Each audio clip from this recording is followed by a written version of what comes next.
जय श्री केदार दोस्तों, केदारनाथ धाम से जुड़ी हुई सभी लेटेस्ट अपडेट आप सभी मित्रों को देने वाला हूं। जैसे कि अभी केदारनाथ धाम में मौसम कैसा है, केदारनाथ धाम में यात्रियों को दर्शन करने में कितना समय लग रहा है, गर्भगृह में दर्शन हो रहे हैं या नहीं हो रहे हैं, केदारनाथ धाम तक पहुंचने वाले गौरीकुंड से लेकर केदारनाथ धाम तक रास्ते किस प्रकार के हालात है, हरिद्वार से केदारनाथ धाम तक रास्तों में किस प्रकार का ट्रैफिक जाम देखने को मिल रहा है, सोनप्रयाग गौरीकुंड में आपको कितनी देर तक वेट करना पड़ेगा, कितनी देर आपको लाइनों में खड़ा रहना पड़ेगा। और दोस्तों सबसे बड़ी बात कि केदारनाथ धाम में स्नोफॉल के क्या हालात है, मौसम कैसा है और किस प्रकार से दोस्तों केदारनाथ धाम की यात्रा पर अगर आप लोग आने वाले दिनों में यात्रा पर आना चाहते हैं तो दोस्तों वीडियो पूरी देखिए और अपने दोस्तों को भी शेयर करिए जो लोग यात्रा पर आना चाहते हैं, जिससे उन्हें भी केदारनाथ धाम से जुड़ी हुई एक बहुत ही महत्वपूर्ण जानकारी प्राप्त हो सके। दोस्तों वीडियो की शुरुआत करने से पहले आप सभी से विनम्र निवेदन है कि आप लोगों ने अगर अभी तक हमारे चैनल को सब्सक्राइब नहीं किया है तो प्लीज चैनल को सब्सक्राइब कर लीजिए। केदारनाथ धाम से जुड़ी हुई ऐसी ही दोस्तों लेटेस्ट अपडेट हम आपको लगातार देते रहेंगे। सबसे पहले दोस्तों बात करते हैं केदारनाथ धाम में जो यात्रियों की संख्या है वह किस प्रकार से है। तो दोस्तों अभी केदारनाथ धाम में बीते कल के मुकाबले केदारनाथ धाम में आज यात्रियों की संख्या फिर से थोड़ी कम हो गई है और अभी दोस्तों केदारनाथ धाम में 20 से 25 हजार के बीच में यात्री पहुंचने वाले हैं। और ऐसे में दोस्तों अगर आप लोग आते हैं तो आपको गर्भगृह में दर्शन होंगे।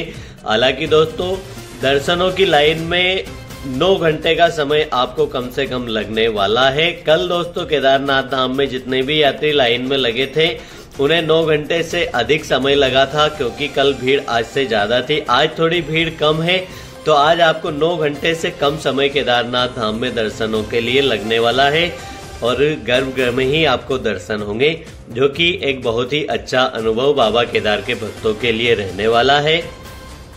अब दोस्तों बात करें मौसम की कि केदारनाथ धाम में इन दिनों मौसम कैसा है। तो दोस्तों सुबह से मौसम पूरी तरह से साफ रहता है और दोपहर के बाद में दोस्तों लगातार रोजाना बारिश हो जाती है। और अभी दोस्तों मौसम विभाग द्वारा अलर्ट भी जारी किया गया है कि आने वाले 2 से 3 दिनों में केदारनाथ धाम में स्नोफॉल की संभावनाएं हैं। तो जैसा भी मौसम दोस्तों केदारनाथ धाम में रहता है उसके बारे में हम आपको लगातार अपडेट देते रहेंगे। और बात करें दोस्तों हरिद्वार से केदारनाथ धाम तक जो रास्ते हैं उनके किस प्रकार के हालात है, तो अभी दोस्तों रास्तों में भीड़ बहुत ही ज्यादा कम तो नहीं हुई है, मगर पहले से भीड़ कम हो गई है। अभी आपको घंटों तक जाम में फंसा हुआ नहीं रहना पड़ेगा। कुछ समय के लिए थोड़े बहुत जहां पर रास्ते पतले हैं वहां पे कुछ समय के लिए ट्रैफिक को रोका जाता है, उसके बाद में फिर से सुचारू रूप से यात्रा चलती रहती है। बात करें सोनप्रयाग और गौरीकुंड में किस प्रकार के हालात हैं, तो सोनप्रयाग में दोस्तों अभी आपको टैक्सी की लाइन में लगना पड़ेगा करीब 2 से 3 घंटे। आपका रजिस्ट्रेशन जहां पे चेक होता है दोस्तों वहीं से आपको लाइन में लगा दिया जाता है, तो सीधे आप टैक्सी में बैठ के गौरीकुंड ही पहुंचेंगे। तो इस प्रकार से दोस्तों केदारनाथ धाम की यात्रा अभी चल रही है। बात करें केदारनाथ धाम में आने वाले बहुत सारे मित्र यह पूछ रहे थे कि ऑफलाइन रजिस्ट्रेशन कब से शुरू होने वाला है। तो दोस्तों आप सभी की जानकारी के लिए ये बताना जरूरी समझता हूं कि 1 जून से केदारनाथ धाम में आने वाले सभी श्रद्धालुओं का ऑफलाइन रजिस्ट्रेशन हरिद्वार, ऋषिकेश में और देहरादून में भी दोस्तों स्टार्ट हो जाएगा। तो अगर आप लोगों ने अपना रजिस्ट्रेशन नहीं करवाया है तो आप इन जगहों पर अपना रजिस्ट्रेशन करवाकर यात्रा पर आ सकते हैं।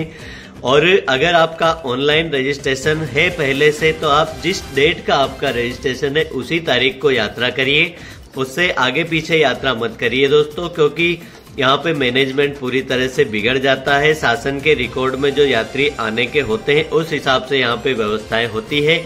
और दोस्तों आप तो जानते ही है कि केदारनाथ धाम एक ऐसा दुर्गम इलाका है जहाँ पर पर्याप्त व्यवस्थाएं पहुँचाना एक बहुत ही बड़ी चुनौती है शासन के लिए भी। तो ऐसे में दोस्तों आप सब जब यात्रा पर आए सिर्फ किसी का ख्याल नहीं रखते हुए, अगर आप 4 जनों को नहीं संभाल सकते तो आप खुद को तो संभाल सकते हैं। आप स्वयं को नियंत्रित रखिए और यात्रा व्यवस्थित करिए, तो पूरी जो केदारनाथ यात्रा है पूरी व्यवस्थित हो जाएगी।